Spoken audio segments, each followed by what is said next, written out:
Take an opportunity now to look back on what has been a wonderful night in the Betway Premiership. As mentioned earlier, 12 goals scored, a single one separating Kaizer Chiefs and Richards Bay coming in the second half. A goal of great quality, and we had to wait quite a while for this one, Matthew, but we did touch at halftime on if there are going to be some changes, attacking changes instituted by Kaizer Chiefs. They did make those in that second half. He swung from one end of the spectrum to the other by taking off both Betway and Glover, which surprised me, but it was good to see, you know, because he obviously wanted some creativity up front.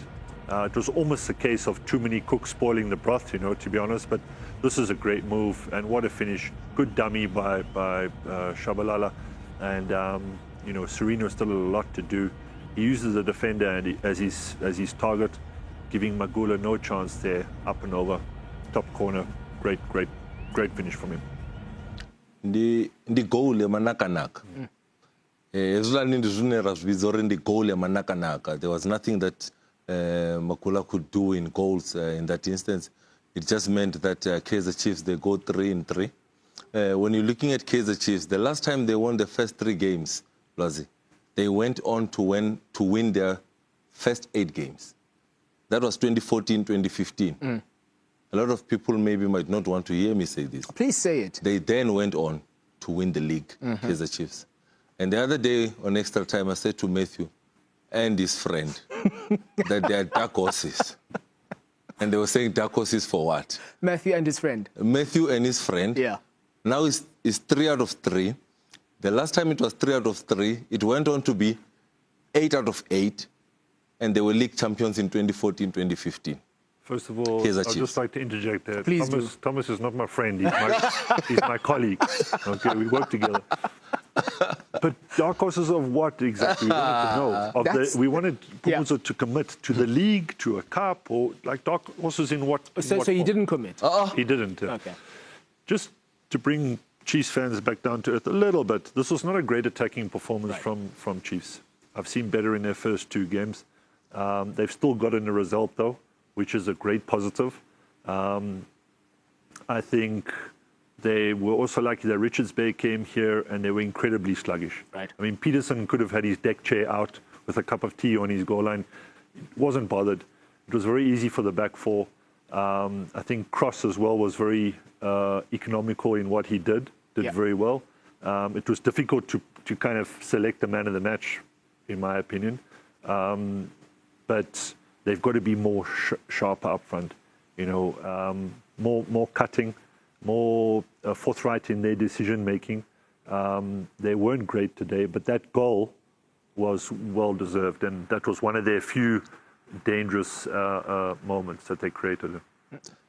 For me, championship teams win games like this where they don't deserve to win. Yes, I agree. And for me, it says a lot about the technical team of Kaizer Chiefs.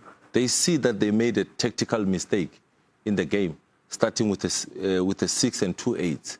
Then they saw that at halftime they needed to make that tactical switch, keep an 8, play 2 10s, and be able to be more creative in the final third. The goal that Serino scores, yes, it's a great goal that is scored by Serino. But let's give credit to the technical team of Kaizer Chiefs to say they make the mistake in terms of how they set up in that midfield. They make the double change, and that double change goes on to elevate the game to the next level, and Serino scores a great goal. I did mention, as we're building up to tonight's football, that we've seen a couple of winners, a couple of players coming off the bench to score the winner this season. Yet another case of that with Gaston Serino. I'm going to ask the two of you, as we head back to the FNB Stadium in a short while, to think about this and perhaps what you guys feel is the issue here. Is it something? Is it nothing? For Kaizer Chiefs, 3 matches played.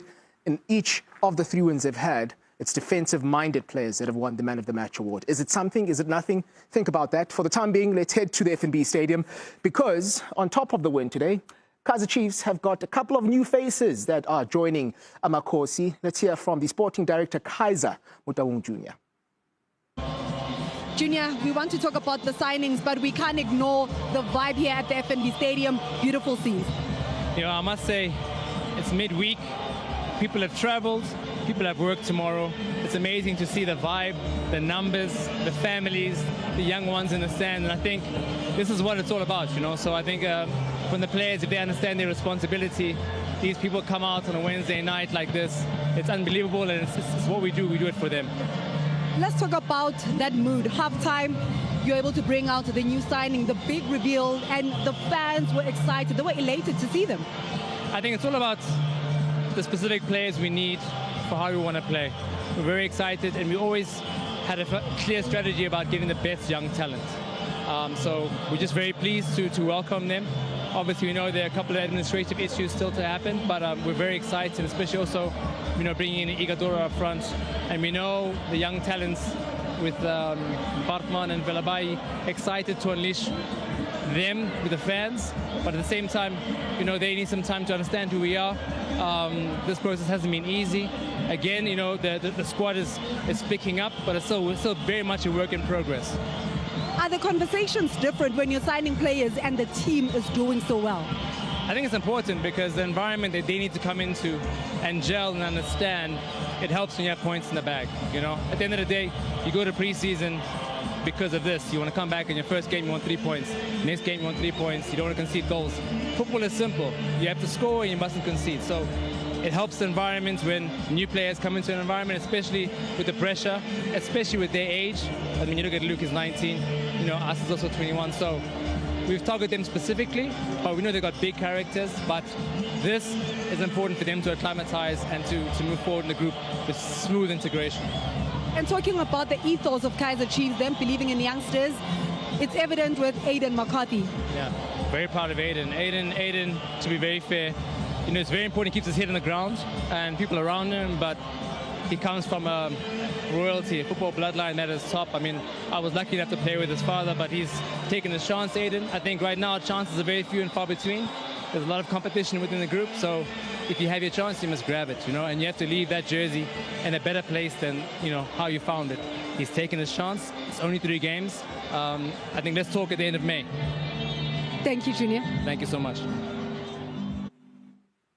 Well, the end of May is a long way away, but plenty of reason for Kaizer Chiefs and their faithful to be happy with what they've seen, result-wise anyway, and indeed the trio of players that have added to their stable. Luke Bartman, Etiosa Igodaro, and with an asterisk next to his name, Asenele Velebai. Very quickly, thoughts on that particular type of recruitment for Kaizer Chiefs?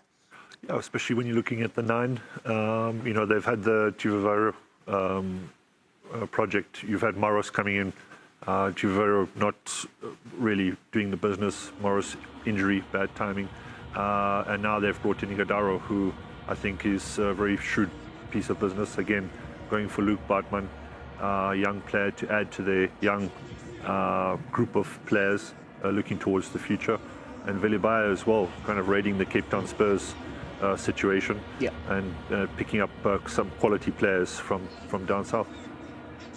I think for me, they'll need time. Velibali and Bartman will need time. I'm looking at Igodaro. He will hit the ground running. I think a good number 9. He's got lots of goals in him. With the type of offensive midfielders that Kaizer Chiefs have, you give Igodaro the supply, he'll get you the goals. And I think when I look at the 3 signings, I'm thinking he can hit the ground running. Velibai will get opportunities nice and early. Bartman is one for the future. Okay, I'll ask you guys to think about this particular question, so I'll ask it again. Kaizer Chiefs, 3 matches played, 3 wins. In each of those 3 games, defensive-minded players have been man of the match. Aiden McCarthy twice, Thabo Cele. Is that something? Is it nothing? I wouldn't say Thabo Cele is a defensive player. Okay. He's a modern number 8. Ability to attack, ability to defend. Has got the capacity to be a box-to-box midfielder. Has got a progressive pass on him. It just depends where you want to deploy him. And I think at Kaizer Chiefs, he will be deployed more as an 8. There will be games where, against a low block like this, you don't need to play with a 6. Then you will play slightly deeper. You will have a Sereno and a Ngobo just in front of him. But to answer your question, I don't think there's much to read into that, yeah, in terms of the Man of the Match awards. And today, I thought he really played a little bit offensively, even though in the second half he just sat deeper. In this, in their first two games, they came under a lot more pressure, Chiefs, you know. So deservingly, McCarthy, Peterson had to do very well. You know, when it comes to Durban City, this was unfortunate from Carl. So, you know, he just didn't judge the flight to the ball. It hits him on the wrong side. He's leaning back a little bit, catch him on the wrong side of the head. I think Moava could have done a little bit better there, got in across his goals a little bit quicker, but perhaps was not even expecting that ball to come off the head in that fashion, and rather unfortunate from the young man making his debut start. So then, 1-0 at that stage to Durban City. It wasn't a lead that was going to last too long for the newbies in South Africa's top flight, because just before half-time, it would be 1-1, and an equaliser coming from a man who's already scored this season, Junior Dion. Yeah, Junior Dion, a man with an eye for goal, a man that is always making runs on the shoulder of the last defender. That dink, for me, I'm still repeating, top class. You give him the supply, he'll give you the goals. I think this will give Mangoba and his team a lot of confidence. And I thought a 1-1 draw was a deserved score, but of the two coaches, I think Ngiti would be happy. Gavin Hunt will not be happy to say he's dropping points. He will look at this game and question the game management. He'll look at this game, question the defending. When I speak about the defending, is the group defending, because he makes the run on the shoulder of the last defender. Could Kit have stayed on his line a little bit longer, or on his feet a little bit longer? The answer would be yes. And that's why I'm saying when Gavin Hunt will analyze this game and review it, you will feel that he dropped 2 points. So then, after 2 wins in succession for Durban City, they have now endured their first stalemate of the season, 1-1 against Golden Arrows. Let's go to what Chippa United then had in store for us against CS Galaxy. We spoke at length during our build-up of the issues currently permeating in and around the Chili Boys. 5 minutes in, though, Matthew, it seemed as if it was all going well. Oh, this is a great window pass into that pocket, and nice interplay there. Inside and onto the chest, a little bit of a long ball, a bit of a strange cut back because it came across rather softly, but kind of, you know, reading it well. It was almost an invitation for him to come and attack the ball, which he does so well. Yep, and his second goal of the season. The response, though, would be of great quality, Pumudzo. Inspired were TS Galaxy by Puso Ditejane. Yeah, excellent young player, produced at Kaizer Chiefs. He scores a hat-trick tonight. His first one was magnificent. I thought an unstoppable shot for him to take to give them that equalizer. But he goes on to kick on and show more hunger and get a hat-trick in the game. Yeah, a very first hat-trick for a TS Galaxy player in South Africa's top flight. So historic evening for him.